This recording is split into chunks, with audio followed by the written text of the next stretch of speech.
Civic Theater. Thank you all for coming to Premier Entertainment's production of Elvis, I'll Remember You. WCT's first random act of entertainment in their 57th season. In case of emergencies, we want you to know that the nearest exit doors are either at the rear of the house or up at the front of the house on the right. The soda, water, wine, and beer are available before the curtain and during intermission for all of our performances. The food and beverages are allowed in the theater as long as they were purchased at our concession stand or from our bar. Please help us keep the theater neat and clean by throwing away all garbage after every performance instead of leaving it right just here in the theater. Please help us eliminate distractions in the audience, all right, everybody? So just take a moment, turn off all your cell phones, pagers, and alarms.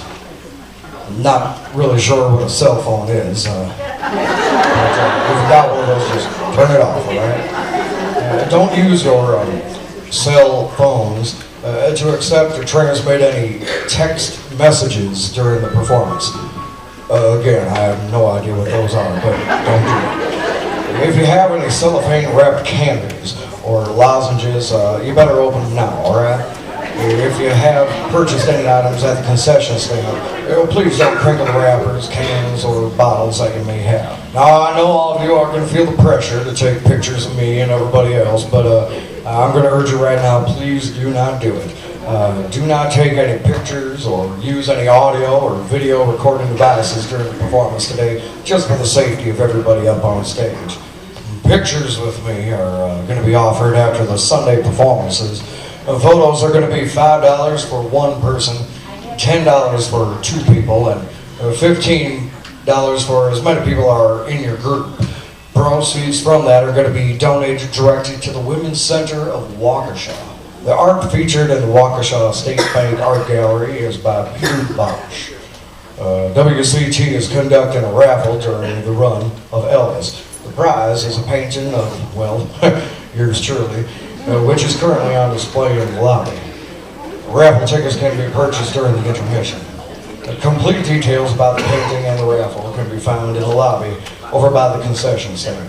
Upcoming events here at the Waukesha Civic Theater include Dynamite Comedy from July 19th and the Boxcar Children July 26th through August 11th. Subscription packages for next year are currently on sale. The list of all WCT main stage shows is going to be found right in your playbill. Registration is now open for our theatrical education program's video sketch comedy class, Lights, Camera, Improv, July 29th through August 2nd, and for the summer camp, the ACT Summer Showcase, August 5th through the 17th. You can get detailed information on everything WCT does by visiting the website, which, again, I don't know what a website is, but if you do, just go to it. Remember that word of mouth is the best way to advertise and let people know that the king has returned. So please tell everybody about the show. And sit back, make sure to unwrap all those candies and turn off your cell phones and get ready to enjoy Elvis, I'll Remember You.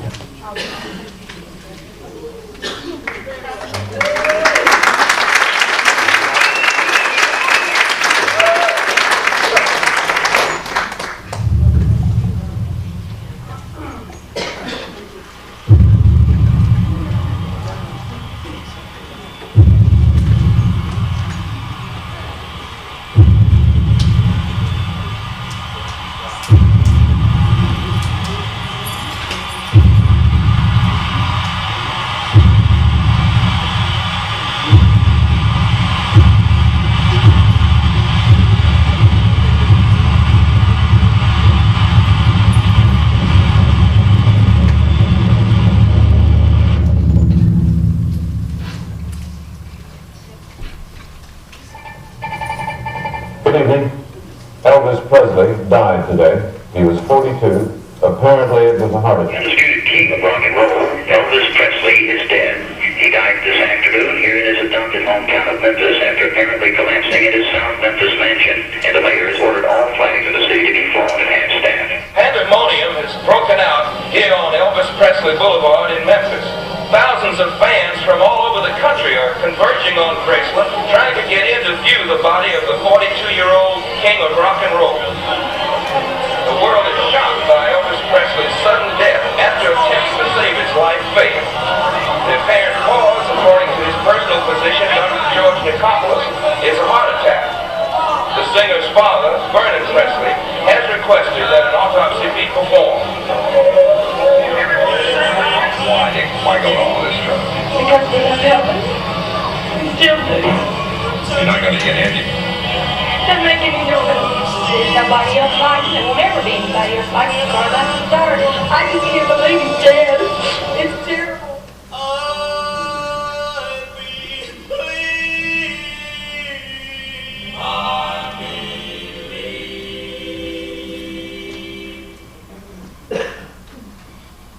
My name's Ed Crandall, and growing up I never was a fan of Elvis Presley.